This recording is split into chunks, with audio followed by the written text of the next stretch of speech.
E a gente vai agora conversar sobre o assunto que a gente comentou, né? Que é o cuidado com as nossas crianças, a importância de nós, adultos responsáveis, pais, mães, tios, nós que vivemos em sociedade, protegermos essas crianças da violência. A gente vai conversar sobre o tema com a psicóloga Vivian Cordeiro Esteves, coordenadora do projeto Aprendendo a Dizer Não, do Instituto Edificando. Vivian, muito obrigada pela presença, bom dia. Obrigada, bom dia a todos. Seja bem-vinda aqui ao nosso programa. E para a gente começar falando sobre esse assunto, a gente traz algumas informações para você. Anualmente, entre os dias 12 e 18 de outubro, foi instituída a Semana Nacional de Prevenção da Violência na Primeira Infância. É urgente refletirmos que muitos meninos e meninas de todo o Brasil estão expostos diariamente a inúmeros tipos de violência. De acordo com o estudo americano, cerca de 68% das crianças brasileiras com até 14 anos, o equivalente a 30,3 milhões de crianças, já sofreram violência corporal em casa. Está aí, né? São dados alarmantes. Pensar que, né, a agressão ou a punição, né, o bater na criança ainda é visto como um meio, muitas vezes, de educação, de repreensão para determinados hábitos, mas a gente sabe também, Vivian, que não é só a agressão física que as crianças estão sujeitas, né? Há muitos tipos de violência. Sim. Que as crianças muitas vezes acabam sendo vítimas, não é mesmo? A gente tem, além da própria violência física, né? Temos a violência psicológica, que é muito comum e, infelizmente, acaba sendo muitas vezes escondida, camuflada durante anos essa violência. Porque ela não é tão evidente. Não é evidente, assim, ela não né? deixa as marcas, né? Como que a violência física deixa. Né? Então, mas o dano que ela gera é muito grande, né? Muitas vezes até maior do que o dano físico, né? Que com o tempo você vai cicatrizar, mas a marca psicológica é muito grande. A gente também tem a questão das negligências, né? Um outro tipo de violência. Então, qualquer tipo de omissão com as necessidades básicas dessa criança, de cuidados, de proteção, de segurança, né? E a violência a violência sexual.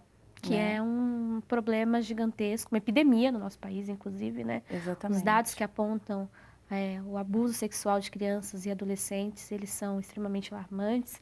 Meninas, né, muitas vezes, né, na sua maioria, são a maior parte das vítimas. Uma violência que se dificulta também por ser muitas vezes feita por pessoas muito próximas, né? Essas violências todas como um todo, né? São pessoas que as crianças têm uma relação de confiança, né, têm uma relação de afinidade e essas pessoas se tornam algozes desses pequenos, né? A gente fala onde essa criança deveria estar tendo a proteção, sim, o cuidado dentro da sua própria casa, é onde ela está sendo vítima, né? É um lugar que acaba gerando uma maior agressão para essa criança. Então, a gente tem dados aí de mais de 70% dos casos de abuso sexual dentro da própria casa dessa criança, né? Quando a gente fala de violência geral, você tem, em primeiro lugar, pais, mães, padrastos, madrastas, que são os agressores. Gente, e quem é responsável por isso é o agressor. Né? Não adianta a gente culpabilizar a criança, culpabilizar, de repente, a mãe, que, porque se relacionou de novo. O agressor, a pessoa que, né, aproveita-se da oportunidade ali, da inocência, das circunstâncias para violentar essa criança, que é o responsável por essa violência. E a gente não pode tratar essas crianças como corresponsáveis, não só da violência sexual, mas dos outros tipos de violência. Às vezes a gente culpabiliza no comportamento, em alguma outra situação, vive essa criança que é vítima. E não pode, a gente não pode esquecer disso, né? Às vezes ela nem entende que aquilo, ela está sofrendo uma agressão, porque ela cresce com aquela violência e ela só vai entender, às vezes, isso grande já. Isso que eu ia te perguntar, porque muitas vezes essa percepção realmente ela vai acontecer mais tardiamente, por assim dizer. Sempre causa impacto, então? Ou, não, quando crescer passa, as coisas se resolvem por si mesmas? Porque às vezes também esse é um pensamento que pode surgir na cabeça das pessoas. Infelizmente não, né? Porque se a gente falar de primeira infância, de 0 a 6 anos, é a base dessa criança, da construção dessa criança. Então, com relação a tudo, todas as relações e desenvolvimentos dessa criança. Então, ali, se ela recebe a agressão, isso vai repercutir durante toda uma vida. Vai ser moldada a forma que ela vai agir com o mundo dali para frente. Ela vai entender que é daquela maneira, né? Por isso que muitos dos pais agressores também, eles sofreram essa agressão na infância. E não só no sentido de se tornar agressor, mas também de, sei lá, canalizar de formas muito prejudiciais a si mesmo. Sim, aí a gente tem todos os danos, né, que podem vir a ser tanto físico, como emocional, psicológico na vida dessa criança, os transtornos psiquiátricos que pode ocasionar também devido a uma agressão. E que a gente tem ouvido falar muito hoje em dia, né? Antigamente não era tão comum a gente ouvir falar, por exemplo, em depressão em crianças, ansiedade, outros transtornos. Automutilação. Exato. Próprio suicídio, né? Esse ano a campanha do Setembro Amarelo foi focada em jovens e crianças, justamente pelos aumentos dos índices com relação a isso. A gente não pode negligenciar as necessidades dessas crianças.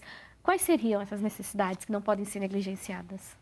As necessidades básicas, né? De atenção, de cuidado, de proteção, as emocionais. É, né? Porque eu te pergunto, porque assim, às vezes eu falo assim, mas eu estou oferecendo as coisas para o meu filho. Ele tem onde dormir, ele tem o que comer, ele tem roupa para vestir, está indo para a escola. Não são só essas necessidades que vão ser olhadas, né? Essa criança, quando a gente fala dessa primeira infância, ela precisa da necessidade de proteção, de carinho, né, de tolerância. Ela precisa da disciplina, mas ela também precisa que tudo isso seja feito com muito amor. Sim. Né? Porque é esse amor que ela vai receber que ela vai transmitir. É verdade. Né? E aí a gente pensar em futuros de gerações, né? Então depende dessa base, dessa estrutura da família. É fundamental. E falando dessa responsabilidade, além desse contato familiar que é primordial, a sociedade como um todo precisa também abraçar essa iniciativa, discutir esses temas para que a gente consiga evitar tantos danos, né? Não só pensando num futuro dessas crianças, mas num presente que muitas vezes já é tão danoso, já com tantos desafios. Com certeza, né? Na verdade, a sociedade ela é responsável, né, em proteger essa criança. Então, no caso de denúncias, mesmo quando você tem uma desconfiança, você já tem que buscar fazer essa denúncia, ajudar e a proteger essa criança. Tem que se envolver, né? Tem que se envolver. Muitas vezes quem vai receber e vai perceber isso é na escola, né? Uma vez que essa criança está sofrendo essa agressão dentro de casa. Então, a escola, os professores, todos que estão envolvidos num relacionamento com essa criança, eles têm a responsabilidade e o dever, né, de proteger e ajudar. Da mesma forma que a gente já falou aqui em outras oportunidades, né, sobre a importância da denúncia, por exemplo, no caso de violência contra a mulher, e que às vezes a gente tem aquela cultura de achar, né, que em situações assim a gente não se mete, porque é coisa de casal. Assim também né, com relação à violência contra as crianças. Não dá para falar assim, não, o pai e a mãe que decide. Se essa criança está em sofrimento, se essa criança está passando por dificuldades, é nossa responsabilidade, sim, buscar órgãos competentes que vão investigar, vão verificar se é isso mesmo que está acontecendo e tomar as medidas cabíveis. Não é fazer aí vingança, justiça com as próprias mãos, nem nada, mas é entender que a denúncia faz parte. E a gente tem percebido que tem aumentado o número de denúncias, de casos que vêm a público. Isso mostra uma conscientização da comunidade, da sociedade enquanto a esse tema? Eu acho que tem dois lados, né? Um lado está tendo uma maior conscientização, as pessoas estão entendendo que é um dever, uma responsabilidade, mas ainda assim ainda está muito aquém de uma realidade. A gente sabe que é uma fração que chega, exatamente. Né? As denúncias ainda são, esses números são subnotificados, né? E a gente sabe que ainda é muito pouco com relação à realidade que existe. E, Vivian, existem sinais que a gente pode identificar ou que possam pelo menos nos causar certa estranheza e que possam acender ali um alerta que talvez esteja alguma coisa acontecendo? Sim. A criança, normalmente, como eu falei, às vezes ela nem identifica aquilo como uma agressão, pode achar que aquilo é normal. Mas você consegue perceber na criança a diferença quando ela vai mudar, ela tem uma mudança brusca de comportamento. Então, sempre, como ela às vezes não consegue verbalizar, a forma que a criança expressa é através do seu comportamento. Então, ela modifica. Então, uma criança que vai se tornar mais agressiva, uma criança que demonstra mais ansiedade, tem dificuldade para dormir, pesadelos, uma criança que começa a desenvolver transtornos alimentares, né, dificuldades de relacionamento, dificuldades na escola. Então, toda vez que acontece uma mudança brusca de um comportamento de uma criança, eu sempre falo, tem que estar em alerta tem que investigar porque algo está acontecendo. É a maneira que ela tem de expressar aquilo. Perfeito. E a gente não pode, mais uma vez, né, fingir que não está vendo ou dar menos importância a questões como esta que são tão necessárias.